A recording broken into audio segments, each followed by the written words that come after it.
Assalamualaikum ji. Concept of modern physics, 6th edition, Arthur Weiser, chapter 12, nuclear transformation, problem 46. Find the minimum kinetic energy in a laboratory system. A proton must have initiate the reaction.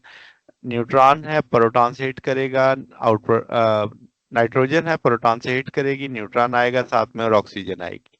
तो product और reactants का मास का difference उठा लेते हैं, सी से multiply कर देंगे। तो अब मास को एनर्जी में कन्वर्ट करके देते हैं, तो सी स्क्र से कट जाएगा, -3.535 मेगा इलेक्ट्रॉन वोल्ट। क्यों नेगेटिव है, तो इसका ना रिएक्शन एंडोथर्मिक होगा, थ्रेशोल्ड एनर्जी रिक्वायर्ड होगी। तो थ्रेशोल्ड एनर्जी की वैल्यू निकाल लेते हैं, -Q1 + ma/mx। अब आपके पास पता है कि भाई न्यूट्रॉन है और प्रोटॉन है, प्रोटॉन का मास 1U हो जाएगा, न्यूट्रॉन आप नाइट्रोजन का 15U हो जाएगा।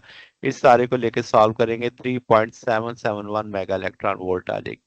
तो ये जनाब हमारे पास सोल्यूशन है। अगर आपको इसमें कोई बात पूछनी हो, डाउट हो, नीचे कमेंट्स में पूछ सकते हैं।